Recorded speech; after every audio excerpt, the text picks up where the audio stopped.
Hello everyone, welcome back to my series about writing an HTTP server from scratch. This is the second part. Check out the first, linked in the info box. Last time we wrote a server, a TCP listener, which can accept TCP connections and simply prints out the request that we received. And one interesting behavior we encountered is if I form a request via my browser, I'll just type localhost 8080, port 8080, because that's the port our server is running on. Then we saw that we get a lot of requests, not just one. Actually, yes, a lot of requests. And we see, okay, it's at the user agent, it's a Mozilla Firefox browser on a Linux x86 64-bit architecture. Yes, we see all the headers. We see the method of the request, and we also see the version at route, which is empty, and the version of the HTTP protocol our browser used. And I did not know last time why we get more than one request, but so many. And the reason is that a web browser, because our server instantly closes the TCP connection without responding over HTTP. And so the browser just gets the FIN package of the TCP protocol, like the goodbye handshake. And because the door gets shut so instantly without a response, the browser just assumes, hey, there must be something wrong with like the internet connection of the server or something. I just sent another request. And it does that multiple times. I guess around 9. No, it seems like more than 9 times. But if we just perform a curl to localhost port 8080, then we see that we just get one request. Let me clear this and restart the server.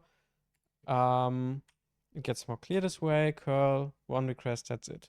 So that's typical behavior of a browser. That's not something that is wrong with our browser, our server. So that's good. But let's get to today's episode. Let's stop the server, open the code.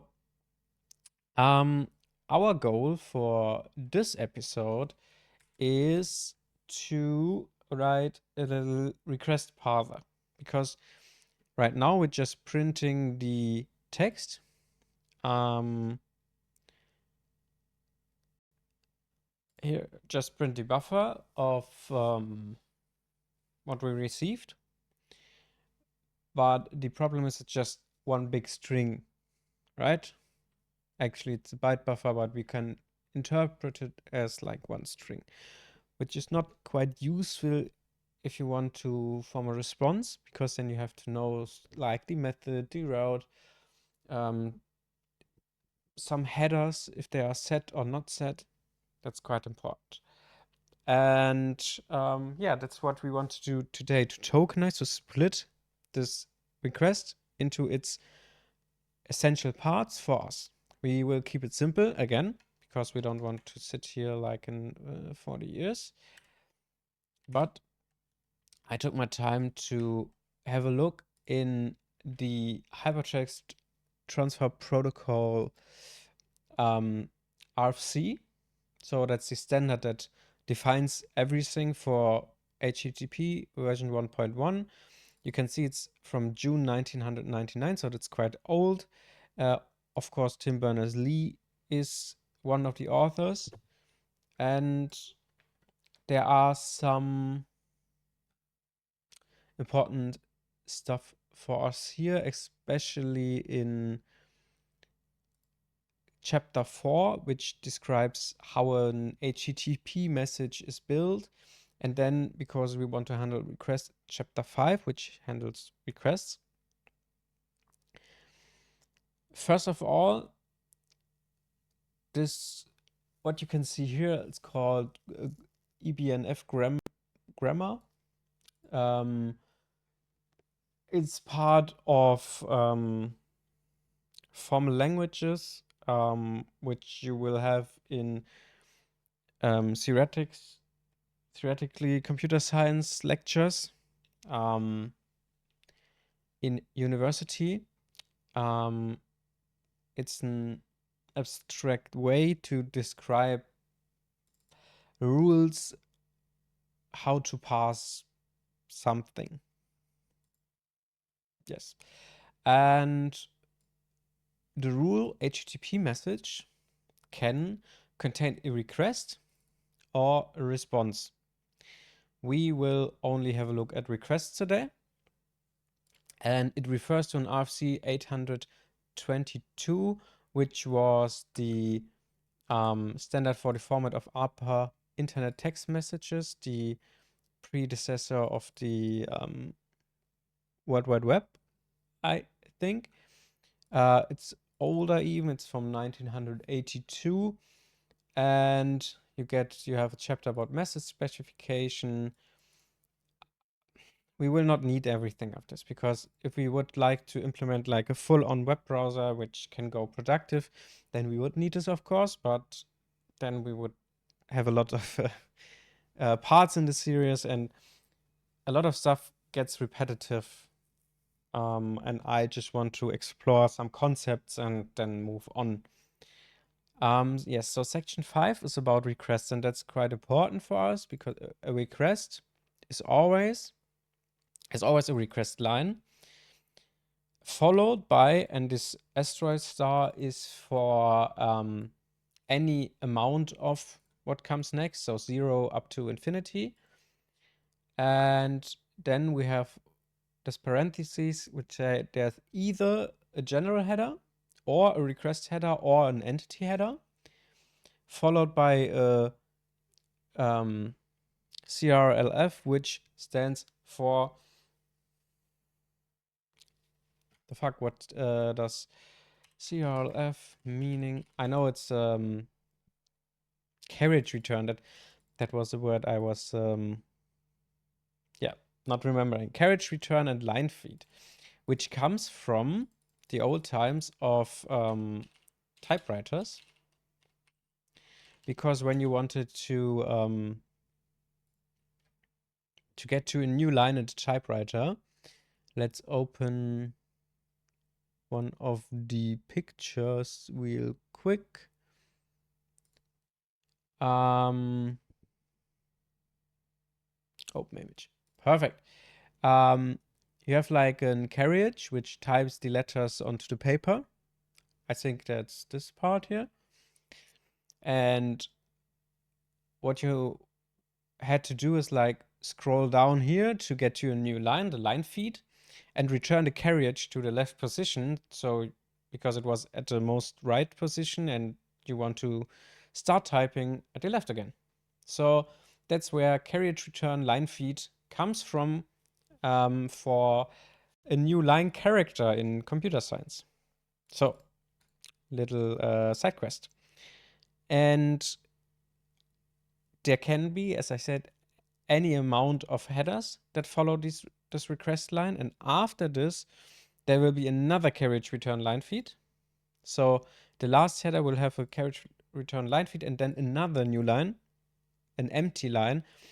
And this signals us that the header part of the request is over and the message body will start, which in our case will be empty for now, because it's just this way. Another important part is, what is a request line? A request line is one line which contains a method, a space, then a request URI, another space, and an HTTP version. So like get/users 1.1 and then another new line character. There are several methods. We will only implement get for now. And request URI can either be this asterisk, which means that the request does not apply to a particular resource, but the server itself and is only allowed when the method that used does not necessarily apply to a resource. Never seen this before, actually. It can be an absolute URI, an absolute path, an authority, whatever. What we will look for is stuff like this, because when you type the address in the browser, you already have like this first part here. And we only care for what route you want to take, which resource you want to get, like an HTML file. But yes, so our goal is, I scrolled past it, didn't I? Yes, so we need, like, we could implement a scanner that tokenize everything with regular expressions and look for all the stuff. But actually we don't have to, because HTTP requests is line separated format. And this is very good for us, because then we can just pass the request line by line, and we already know the first line must be the request line. If it does not meet this criteria, then the request is a bad request, and we should respond with an error code to the user. 400. Bad request. Yes, it's 400. But this is something for the next video. So let's get going. I found this Stack Overflow post where someone wanted to like iterate over a multi-line string in Go. And yes, the solution is quite simple. So we just make a scanner out of our request. We will have to look if we have to convert it to a string or can interpret this byte slice as a string. I think the second is true. And then as long as scanner.scan returns true and it returns false at the end of the multi-line string. So as long as there are lines, we call scanner.text, which gives us this line, and then we can handle this line by like first pass the request line and then the headers. And I want to, where is it? There it is, my secondary screen. I want to build a struct for an HTTP request, which holds a method, a path, a version, a map of headers, and a body, which will, in our case, be empty for now. So let's get started. I would say we need to, let's copy this text. Funny thing, in my opinion, is that after we print the text, we check for the scanner if it's in an error state and just say it's an error state. So we read the connection here into our buffer, then we print it, and now before we close it, pass request. Should we already separate this into a function? I would suggest so, actually. So first of all, we would have an struct http, which is public, http request. If you didn't know, public in Go is controlled via upper or lowercase letters at the start.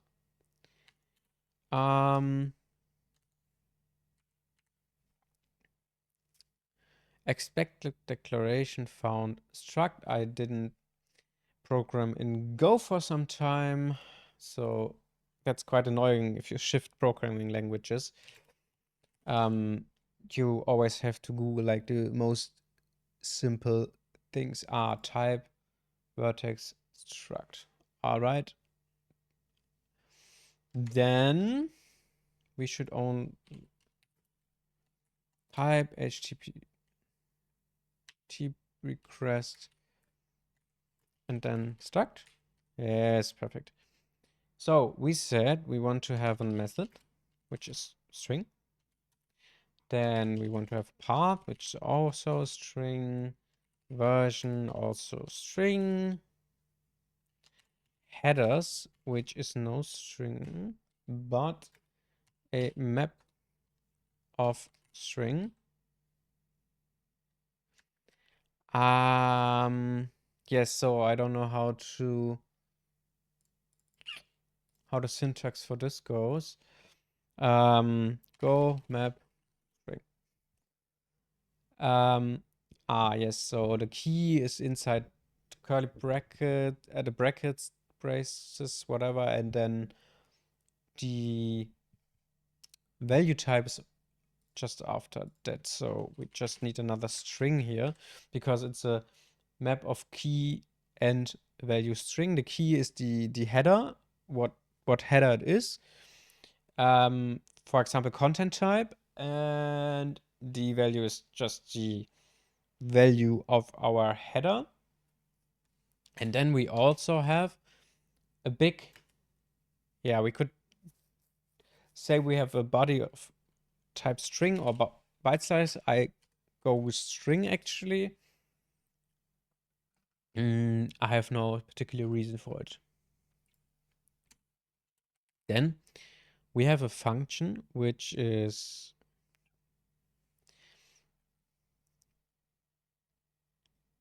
we could either just write a function here and return an HTTP request object, a struct, or no object, just a struct, or we could say like we already must build a struct and then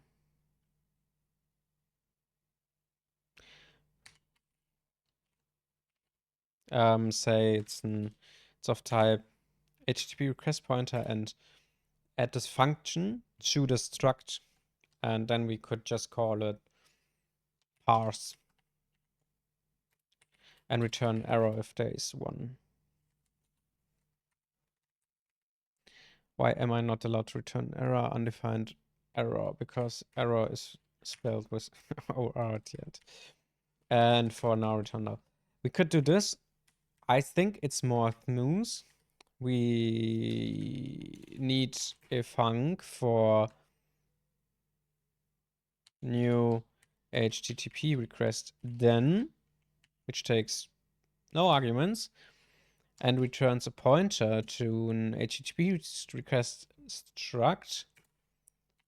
And then we return the address of our new request struct, which had a method. I don't know if this is actually too clean because can we return this without an error? Then everything should be nil. I think that's more clean actually. But on the other hand, we don't need a function for this then. So we just, let's say request. And it's type request struct, which is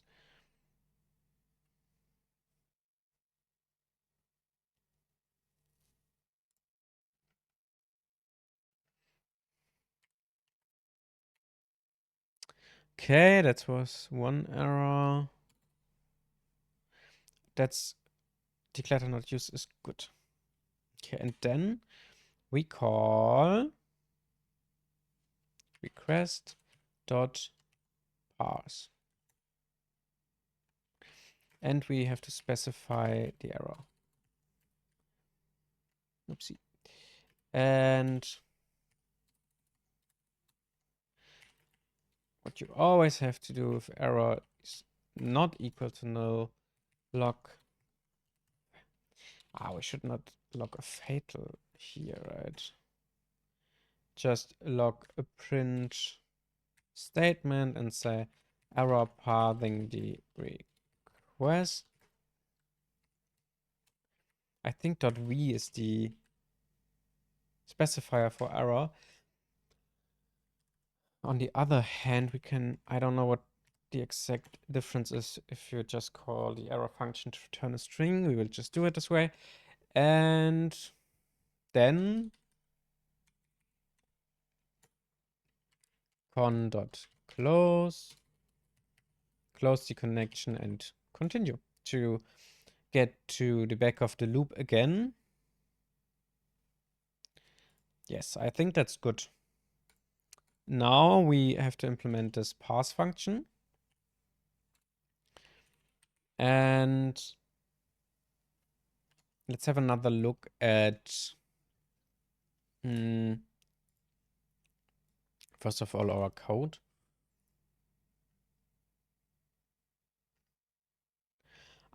We actually have to have an argument here.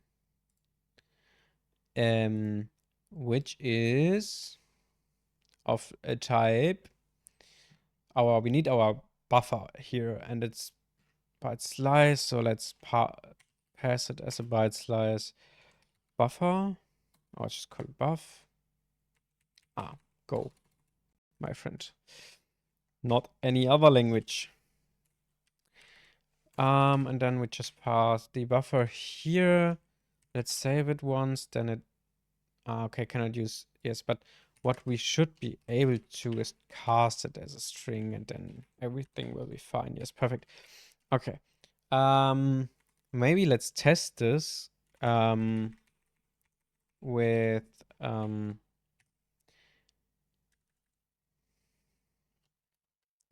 should we have like an nice slice? It's we don't have to do it this way because a slice is usually Go is a language where you pass as value on value-based a reference. So if you pass an integer, you actually copy the value. You will not pass the pointer, so the reference to the integer. And that's not always best because like a big struct can take a lot of memory, and then we copy this whole struct into a new region of the memory, which is quite inefficient. So a lot of times you want to pass something as a reference instead. But a slice under the hood always only contains of some metadata, for example, the reference to the slice, and I think the length of the whole slice, and then also how many of the items are actually holding values. Yes. Exactly. Okay. So that's why we can just have no reference here, because it will always get passed as a kind of a reference. I would suggest we just quickly test it here.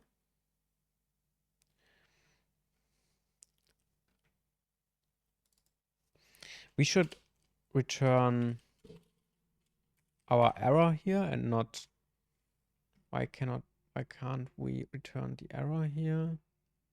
It's of type error. And this is of type error. Why cannot undefined? Am I stupid? We just declare and use it here. Then we should extract this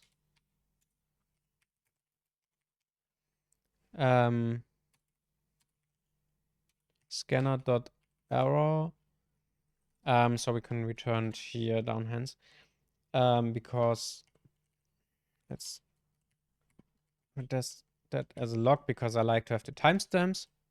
Just looks like a log then. I just like it. It doesn't give me anything useful actually. Also replace this with the log. And yeah, I would say let's just test it, right? Start the server, which is ready. Curl. So that part is where we just print a buffer. And this is line by line our cool request. That's a request line. That's the first header. second header, third header, and then we have two empty lines because I actually don't know why we have two empty lines. I think I know, because the end of a header line is also always a new line. Then we are here and would print the next header, but there is no header, there's just another new line character. Then we have another new line. Okay, cool. So no errors so far, that's good. Then we can actually parse it. Actually, it would be more clean, maybe, to have this part in the main function and then just here call the parse function. But for now, we will just keep it this way. What does scanner.text return? String. That's what I thought. Let's call the string line. And let's think.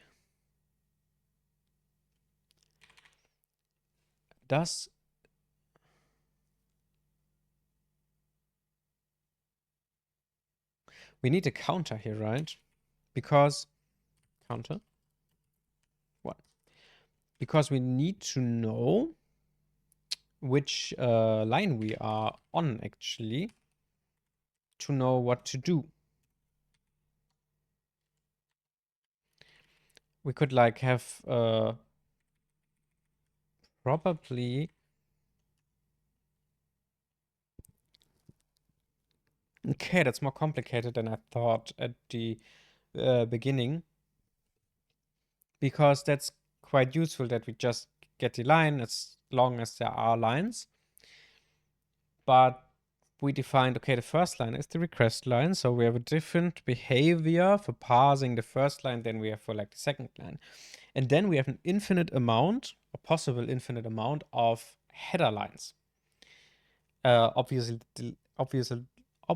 they are finite at the end, but there could be like 5 header lines or 100. We just don't know. Same goes for the body. But there's a useful header line which is called context length or something like that. Let's have a look. Which is part of the request headers, I think. Or is it? Yeah, maybe it's not part of the request header. Is it the general headers? Transfer coding cache? No, as well. Entity headers? Content length. That's the one I was looking for, which tells us how many bytes the body contains. And that's quite useful for us because then we know how many lines to path, or I have no idea if the content length contains the bytes or the lines. I would suggest bytes actually, yes. Okay, so now let's think. Let's write more functions, I would suggest. So we attach them to our struct again and call them like parse request line. What do we need for that? We need actually just the line. And then we don't need to return anything. We could return an error, of course, or signal there's no error. That I made this function private because later on we will like have a module for our HTTP request, and then we just need one public function which is called parse, and it just calls the private functions in it, and then we are good to go. Let's have a switch statement here on the counter. And yeah, case 1, case 2.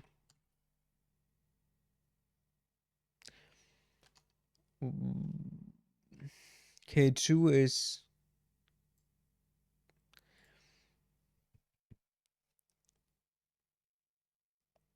Okay, maybe we don't just count lines, because there can be a lot of headers. Maybe we have like a state machine which tells us which line we are, or which part we are currently looking at.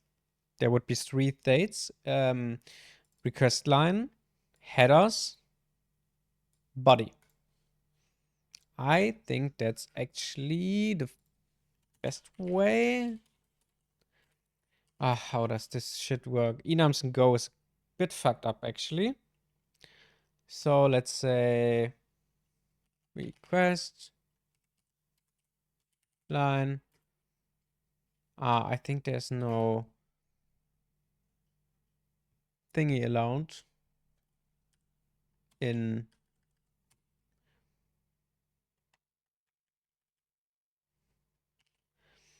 And then we need to type iota at the end and say 0. Yeah, I have to look this up every time I use it actually. Go enum.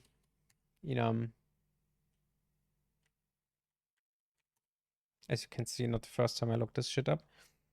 Yes, exactly. We need to have like a map to, or the map we only need for get it as a string, right?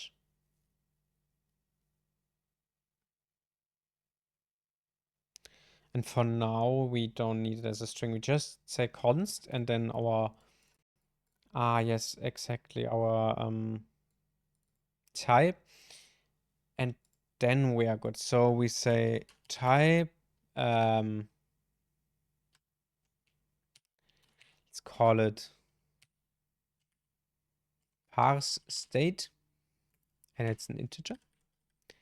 And then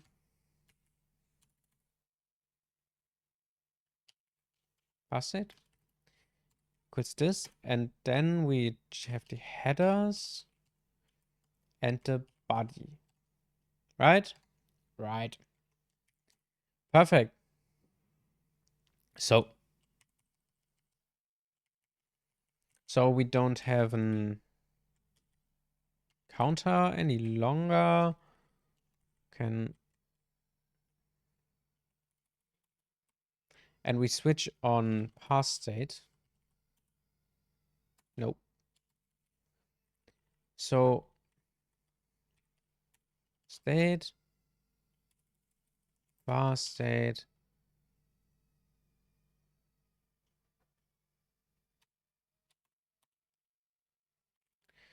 state equals parse state dot. How do I use it then? We can just type this. Okay. Request line. Because that's where we start, right? And then we switch on the state, case request line, case headers, and we have case for the body. And every time we like say HTTP request dot parse request line and give it the line. And then I don't like how this gets formatted, but okay. And then here we would need access to the state actually, or better, let's say this has a state.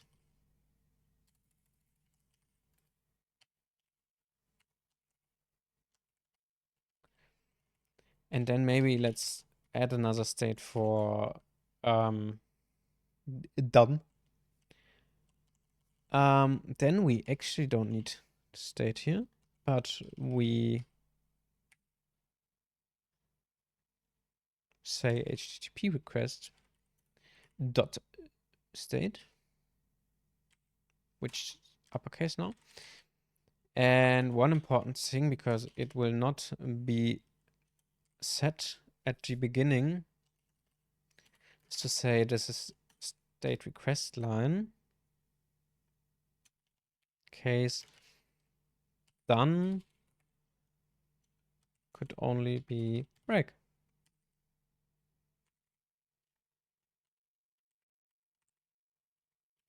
Now I think this doesn't not make any sense because if we don't have any lines anymore, scanner.scan, then we can say HTTP request state equals done, right?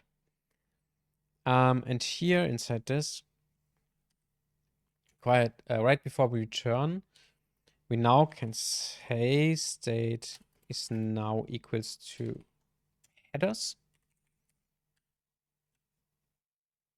What's our problem with this shit? Missing an argument list. Excuse me.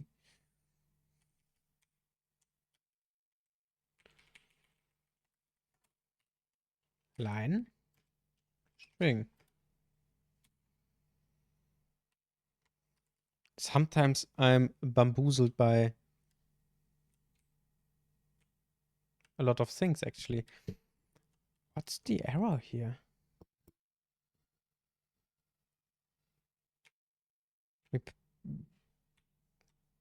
Book. But why do we get an error here?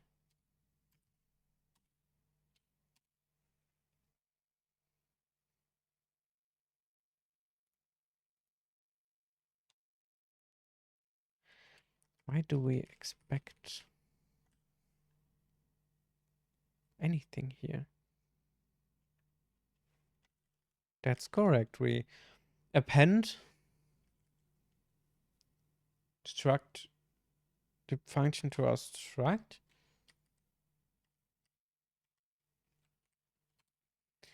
I think we fucked up somewhere else actually, and it influences.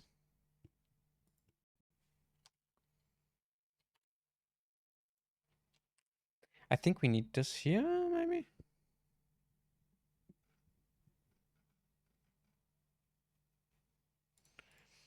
I'm completely bamboozled right now. Maybe we... Actually, we are missing some brackets here, right? Yes, okay.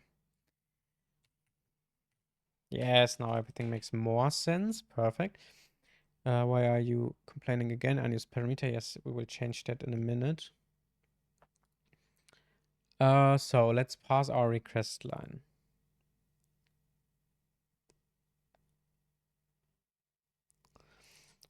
We can split it up to the first space. And everything that comes before our first space is our method. So we will get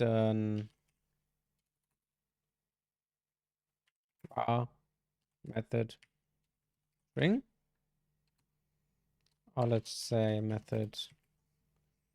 And then strings dot split. Splits as into all substrings separated by sep and returns a slice of substring between those separation split. What we want to do, I mean, we could.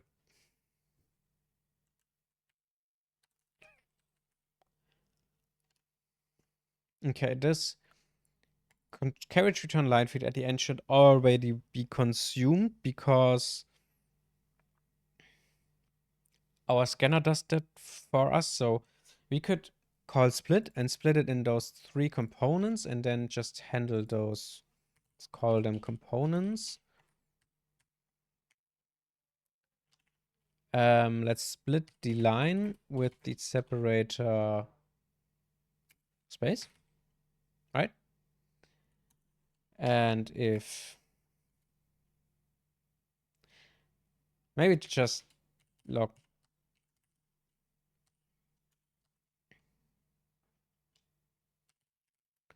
found components in request line components.lang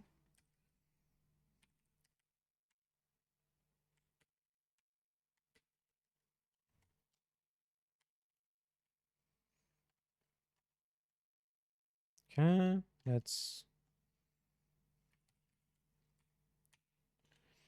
run our server, curl the server, found 3 components, perfect, that's what I wanted to see.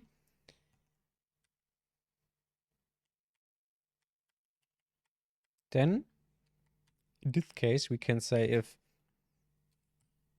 length of components is not equal 3, there's some error. Let's say var error here and say error equals. That's quite annoying to do, right? And go create a new error. New error or something? No, we already have an error. Error dot error. Can I do this? Equals to I think errors. New and then text. Yes, okay, perfect. Error pathing the request line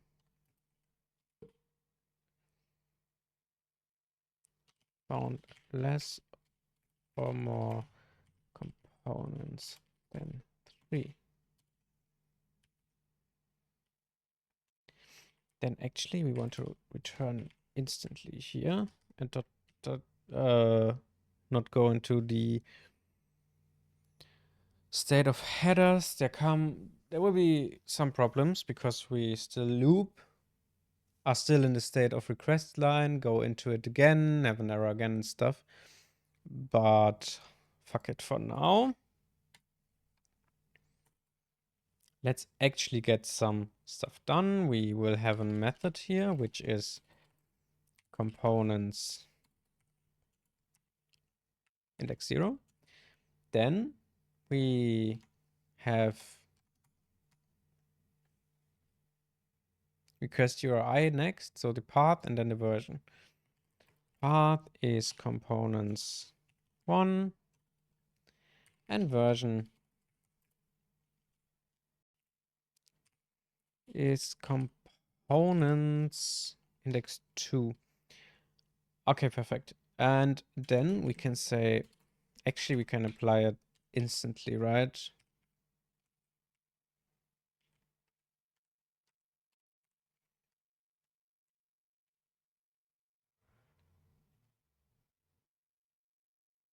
No new name, obviously.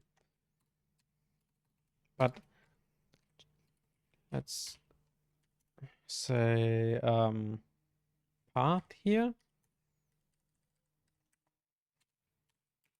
And the version is set here.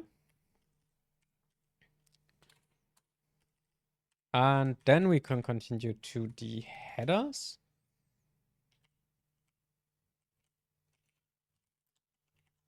HTTP request pass headers.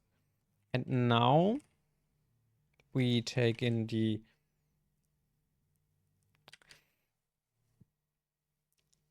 that's a problem.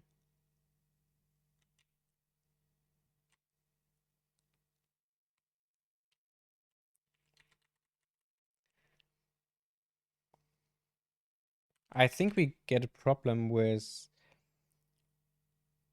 this shit.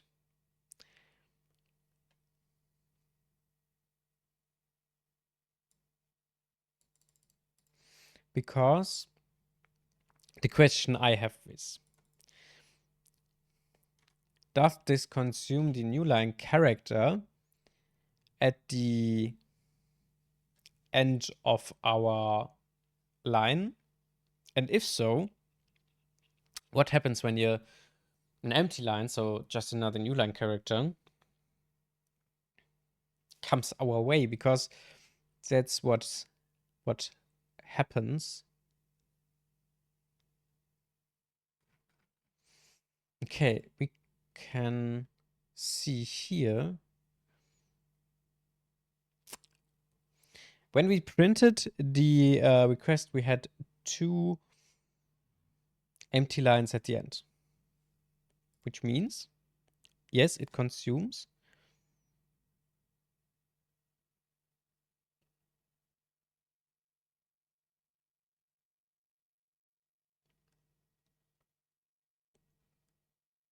So my problem is how do we know when we countered the second carriage return line feed?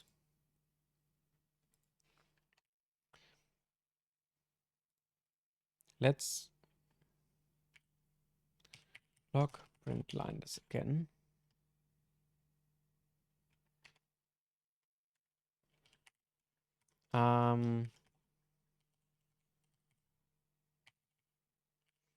Actually, counter.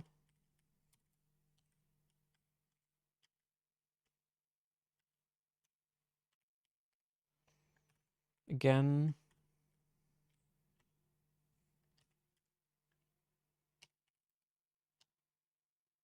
And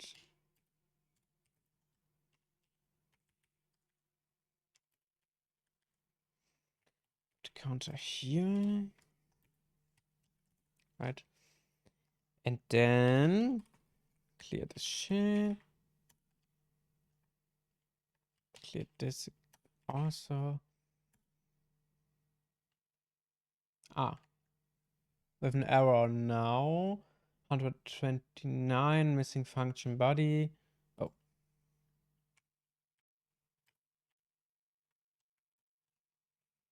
Well, that was fixable. Now we have a server running again. Okay, we can check for 2 empty lines.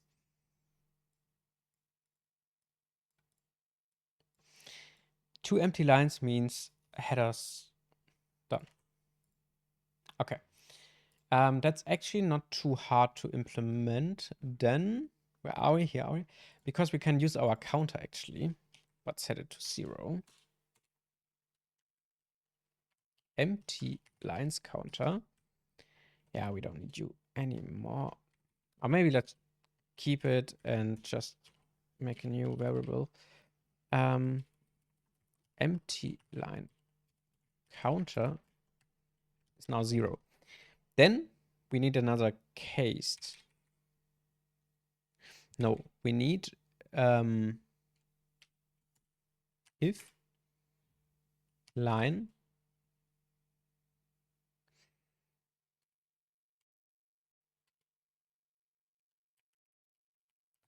something like this. No, okay. Can we just do this? Then we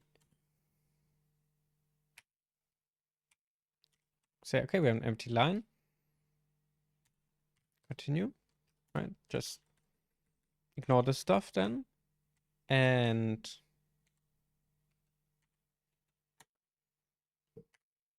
if empty line counter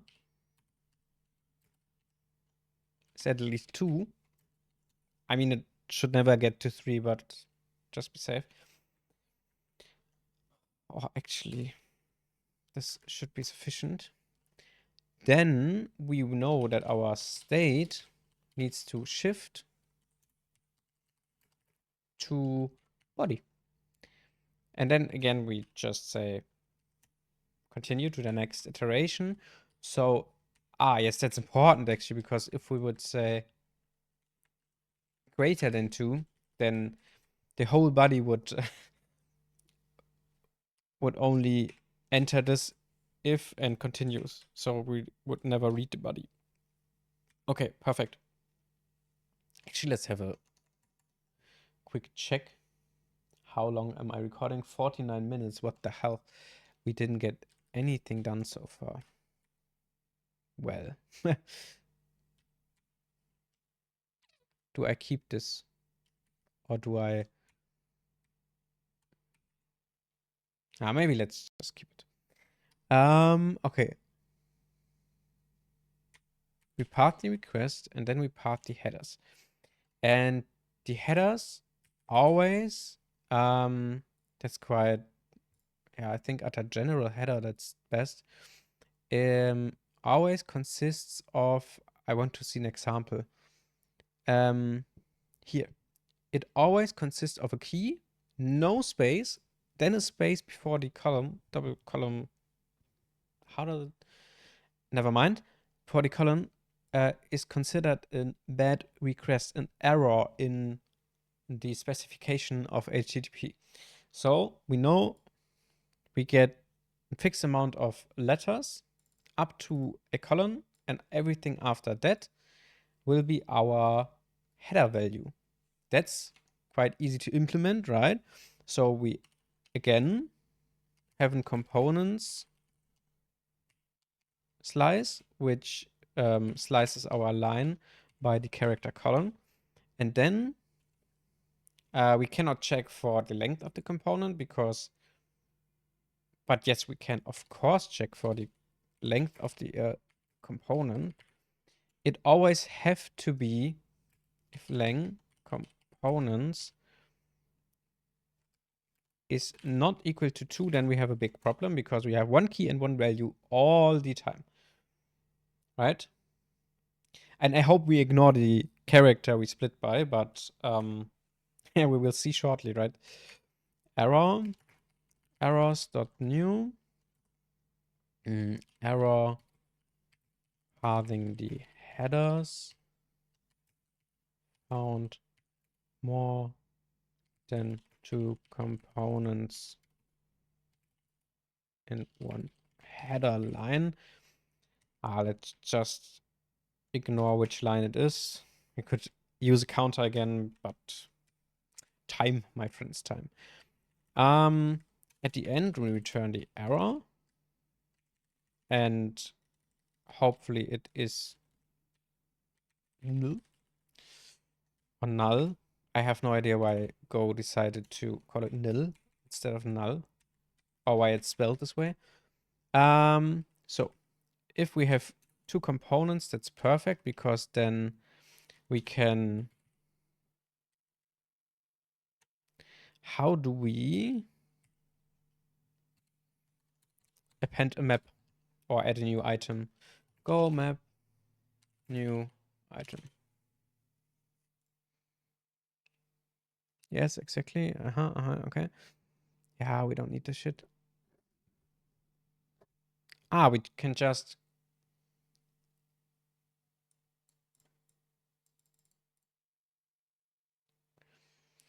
What if there is no key root? Well, let's just try before Googling for too long. So we say headers at. Let's. That's more clean for me to work with. So we have a key and then we have a value.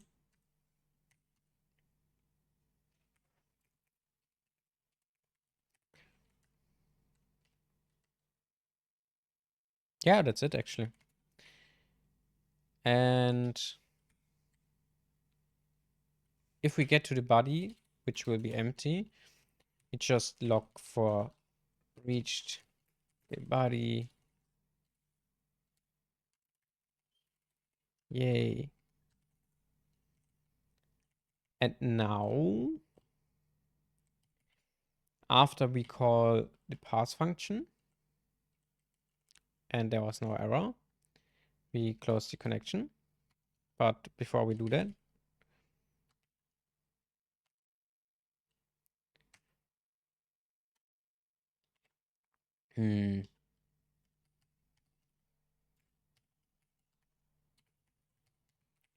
say this. And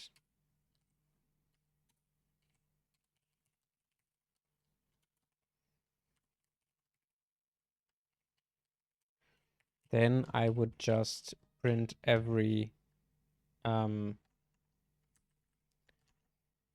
of the struct we just passed. And where do I have my. Yes, there it is. Okay. So the next is the parse. Oh, should probably actually pass something here.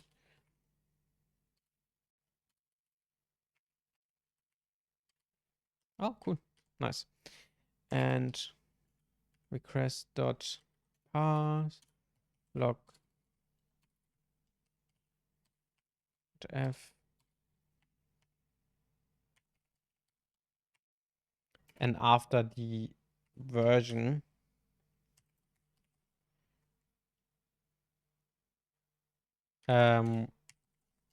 we just continue by saying log print line headers, and then try if we can print a map. Maybe the print line function can already format this. We will see. But now it should be sufficient, right? We start the server. Then we curl our local host. Okay, perfect.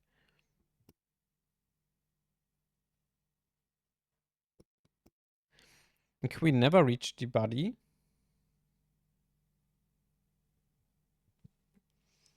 Which for now is not not a problem because we will not have a body. But surely we'll get a problem. There's line 5 and then line 5 again. That's quite interesting, actually. So it's counted as one line, but that's a problem.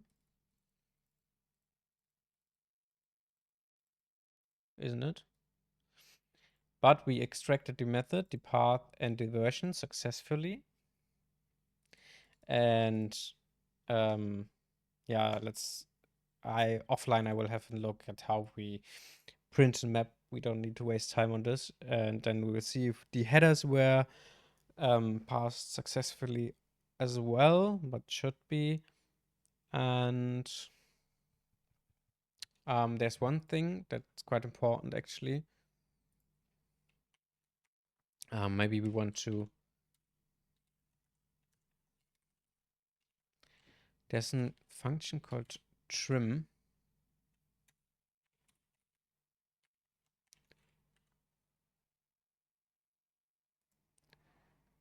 No, we don't need trim. We need trim space. Because trim space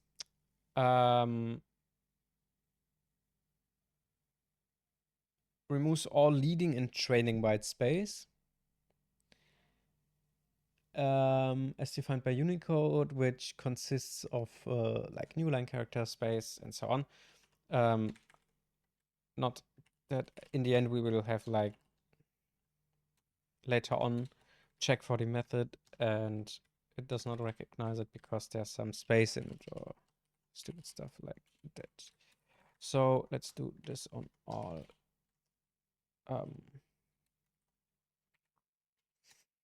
Our components, check if it changes anything, does not, perfect. All right.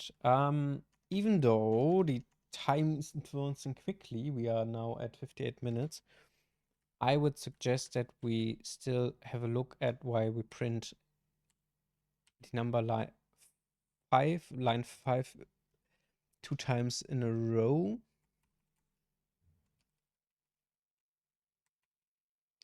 So we probably never reach this, right? Because the line consists of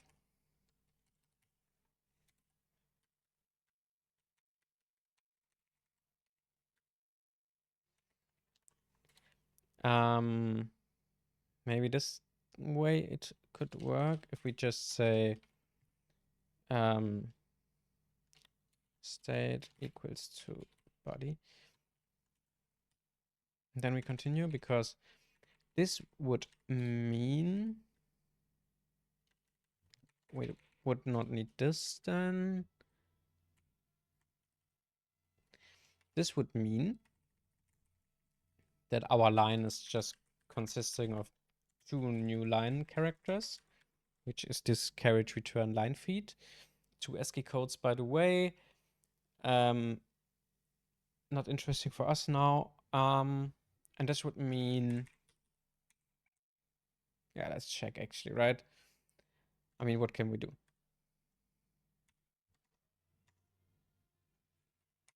Because my interpretation is that we just print a line, we print a new line character, and then we print a new line character again.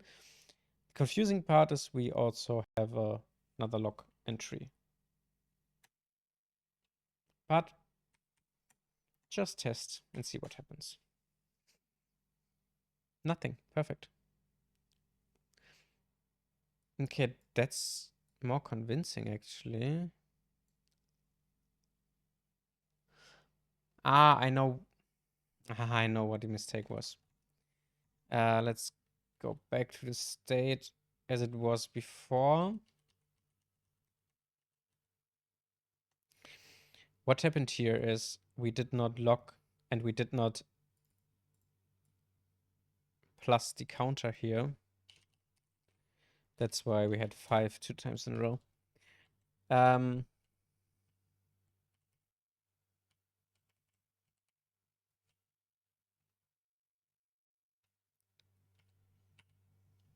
Let's just log the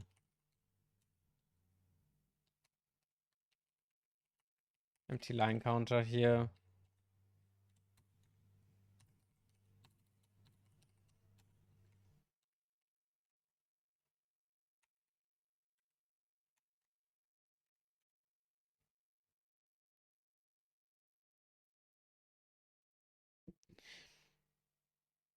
Okay, we get up to 1.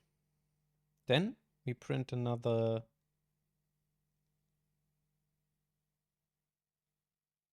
empty line. And probably because our body is completely empty, right? We then, so my new theory is, we obviously recognize the empty line, and after we printed it, right? Yes, we see that in the next iteration, the empty line counter is up by 1, which means we print a line here. Then we check, is the line empty? Yes, it is. We can do the following. Yes, we defined it outside of the loop. Perfect. If my theory is right that we do count up to 2 empty lines, then we go into the next iteration, but scanner returns false because there is no next line because our body is empty, and we exit this. So if we print f here and say empty lines after scanning,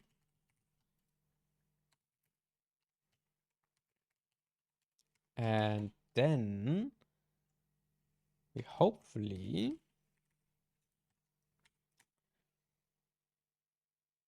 nope. Why? Why is it still 1? Does not make any fucking sense to me because we scan the first line, the line number 5. Then with the R, perfect. It's empty. Let's increase this counter. We get to 1. We get to the next line, which is empty again. We print this empty line again. Then we are here in our code.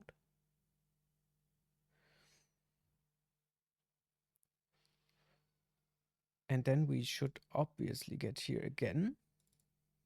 Increase it again, but we do not. That's quite interesting. I would really need a debugger right now, but I have no debugger for Go set up in Z. Do I?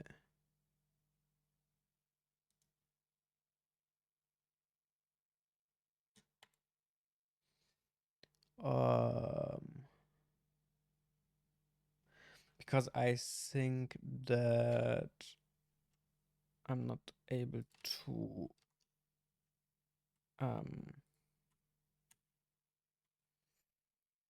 debug right now. Yeah, I mean, didn't stop, so obviously not. Because we get this empty line here. Maybe the answer is because of time of over 1 hour is to actually stop here. I set up a debugger for next episode, and then we just finish the last bit in the next episode. Let's have a last guess. I mean, we could obviously just log here again and say line was empty. And then we just put the counter here.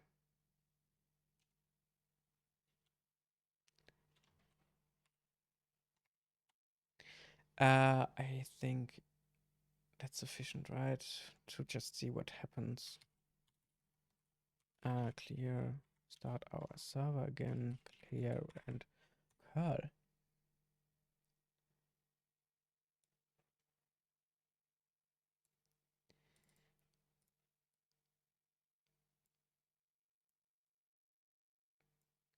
It's not empty, maybe?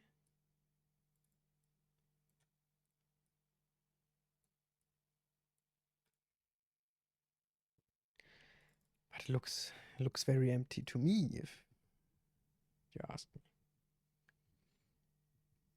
me. Because the problem we have right now, obviously, is that if there is a body, we will not reach it and will not be able to parse it. And for me, it's a bit weird. You know what? I will pause this here. Then I will fix it, come back and tell you what I fixed and show you the wonderful working thing, and then we stop the video. So, see you in a minute. Hey, I'm back. So, I found the problem. There were multiple problems actually. But the main problem was we were passing the buffer in this way. So as a whole.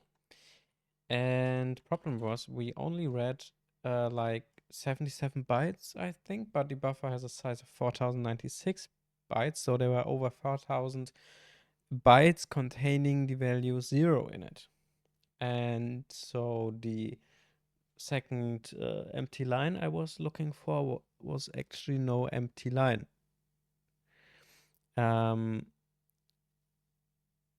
Yes, it was a line full of zeros. But actually, if we pass just the buffer that was up to the point we actually read the request, which is by our parameter mn, then we good. The thing is, we actually don't need the empty line counter anymore because the end of line token at the end of the headers, where is it? Actually gets consumed by our scanner, and the only real empty line we are looking for is just coming once. It's just like the start of the body or the end of the headers, however you would like to interpret it. And the problem here was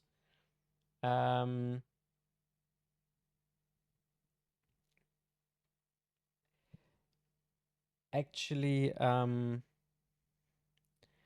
I printed 2 empty lines, but I don't know why there was only 1 empty line after I added this here. Yes, because there's 1 empty line and then we printed the zeros, which will not be printed as the digit 0, but as empty characters, if you will see it this way. So it seemed like we have a second empty line, but we did not.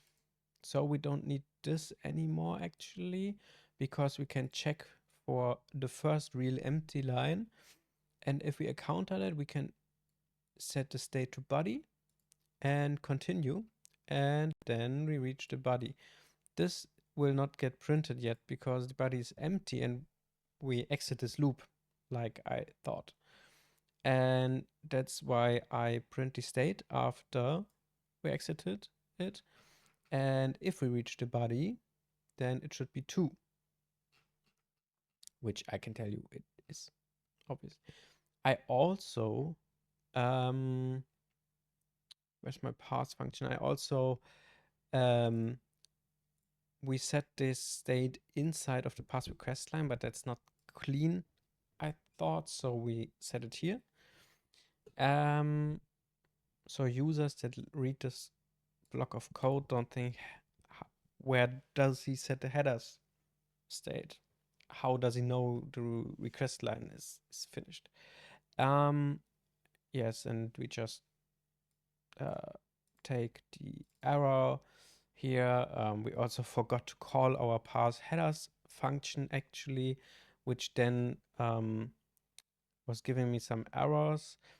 I switched the split for the split n function because we can set a limit. We always get a maximum limit of 2 components here. If don't, we have 1 component, right? And then we just say in billet header format. But the thing we had to do is initialize this headers map because we only declared it and it was null and we couldn't append stuff. But I don't want to stretch it too far. I started the server again, and now we will curl to our server. And now we see empty line counter 0, the first line, blah, blah, blah. And after we state after scanning is 2, so body, that's quite good. And after we pass, we have the method of get, we have the path slash the version, then the headers, which just contains of, we can have a look at top. We should get user agent and host and accept here. We have accept. Keys are ordered alphabetically, I would say. We have the accept. We have the host, which is localhost 8080. And then we have the user agent, which is called version 8.9.1. I would have to check if this column comes from the formatting of the map entries, or is the actually column we split it for here, because then we would have to remove it. But I will do this before next episode and just tell you again. Yeah, but that's it for this episode. So let's recap. I will also delete some of the debug statements and so on. We built a parser which parses our request for the request line, which contains a method, request URI and the version. We then pass for some number of any number of headers, and theoretically there's a body to come, but we do not parse it yet. Yes, that's it for this episode. Next episode, we will create a response builder. So we will learn to send a response back to the client. And then we can go back and perform our requests over our browser, because then we actually get a response and should see the response here, and not the error empty response. Yes, that's the plan for next episode.